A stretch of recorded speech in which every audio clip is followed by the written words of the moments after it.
Hello guys, welcome back my channel Puja day. কেমন আছো তোমরা? আই হোপ কি তোমরা খুবই ভালো আছো আর আমিও খুবই ভালো আছি। তো এখানে পর্দার সাইডে একটু মৌসুমটা দেখছিলাম, কেন সকালবেলা খুব বৃষ্টি হয়েছিল আর এখন একটু মৌসুমটা পরিষ্কার আছে। তো আমার হাজব্যান্ড একটু অফিস দিয়ে তাড়াতাড়ি চলে এসছে, তো এসে একটু আরাম করলো, তারপরে বললো পূজা কিছু নাস্তা করাবে না। তো আমি একটুখানি ভাবলাম কি বানাবো, তো ওই যে চলে গেলাম রান্নাঘরে। তো আজকে বানাবো বাঙালি স্টাইল আলুর চপ। তো এখানে কিছুটা আলু সিদ্ধ করতে বসিয়ে দিয়েছি কুকারে। আর একটা বাটির মধ্যে বেসন নিয়ে নিলাম, লঙ্কা পাউডার দিয়ে দেবো, হলুদ পাউডার দিয়ে দেবো, স্বাদ অনুসার নুন দিয়ে দেবো, আর একটুখানি জওয়াইন ক্রাশ করে দিয়ে দেবো। তারপর একটুখানি খাওয়ার সোডা দিয়ে দেবো, আর ভালো করে একটু জল দিয়ে ফেটে নেব। খুব সুন্দর করে ফেটতে আছে, কি লাম্পস না থাকুক। এই আলুর চপটা আমাদের ঘরের মধ্যে সবাই ভালোবাসে, ভীষণ ভালোবাসে আলুর চপ। আমি যদি বানিয়ে খাইয়ে ওদেরকে, তো সোনামে সোহাগা, এত ভালো আছে। তো এখানে সিটি লেগে গেল, তো দেখো হয়তো ফেটে নিলাম। এর মধ্যে একটুখানি আমি সর্ষের তেল দিয়ে দেবো, আর ভালো করে মিলিয়ে সাইডে রেখে দেবো। তো ব্যাটার না পাতলা না মোটা, মিডিয়াম বানাতে আছে।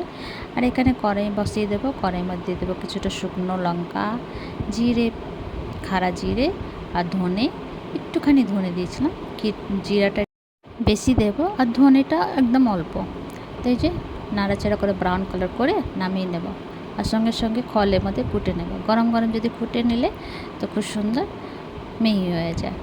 তো এই যে ওটা হয়ে গেছে, দেখো এইভাবে বানাতে আছে দাঁড়া। তো রেডি মশলা এটা সাইডে রাখলাম। এই কড়াইয়ের মধ্যে একটুখানি সর্ষের তেল দিয়ে এই যে একটা মিডিয়াম সাইজের পেঁয়াজ কুচি কুচি কেটেছিলাম, এটাকে একটু ব্রাউন করতে আছে। তো পেঁয়াজটা ব্রাউন হোক, ওইখানে আমি একটু আলুটা বার করে একটু ঠান্ডা করে নেব। তো এই যে দেখো আলু সিদ্ধ হয়ে গেছে, এটা বার করে নেব, ঠান্ডা করে নেব। তারপর আবার পেঁয়াজটা নাড়াচাড়া করব। তো দিয়ে দেবো একটুখানি রসুন বাটা, একটুখানি হলুদ গুঁড়ো দিয়েছিলাম, স্বাদ অনুসার নুন, লঙ্কা পাউডার আর একটুখানি জল দিয়ে মশলাটাকে ফ্রাই করব। তারপরে এখানে সমস্ত আলুটাকে ছিলে ভেঙে নেব হাত দিয়ে। এই যে তারপর মশলা আমার ফ্রাই হয়ে গেছে, এবার আলুটাকে দিয়ে দেব, সঙ্গে একটু নাড়াচাড়া করব ভালো করে। তারপরে যে মশলাটা বানিয়েছিলাম সেই মশলাটা আমি দিয়ে দেব, দিয়ে 2 মিনিট তক নাড়াচাড়া করে নামিয়ে নেব। তো এই যে রেডি, এবার নামিয়ে নেব।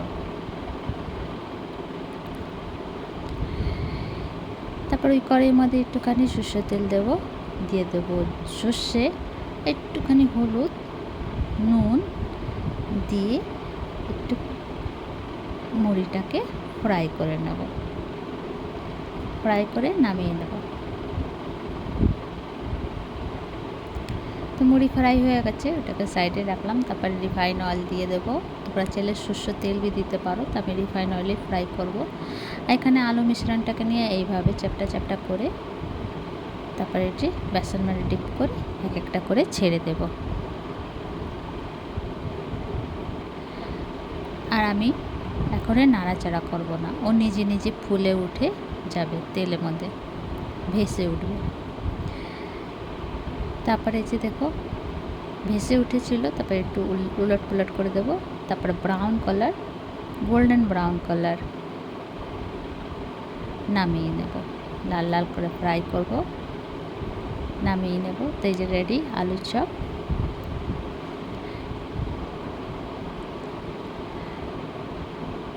তো আমার আলুর চপ রেডি, সঙ্গে মুড়ি ভাজা। তো তোমাদেরকে আমার ভিডিওটা কেমন লাগলো? ভালো লাগলে প্লিজ লাইক শেয়ার কমেন্ট করো, সাবস্ক্রাইব করে দিও। আবার নতুন ভিডিওর সঙ্গে দেখা হবে। তো তোমরা সবাই ভালো থেকো, সুস্থ থেকো। ভিডিওটা কেমন লাগলো কমেন্ট করে নিশ্চয়ই জানিও। ফেসবুক দিয়ে দেখলে ফলো করে দিও, আর ইউটিউব দিয়ে দেখলে সাবস্ক্রাইব করে দিও, আর কমেন্ট করে জানিও কেমন হয়েছে। একবার এভাবে বানিয়ে খেও। তো ভিডিওটা এখানে শেষ করছি। Bye bye, take care.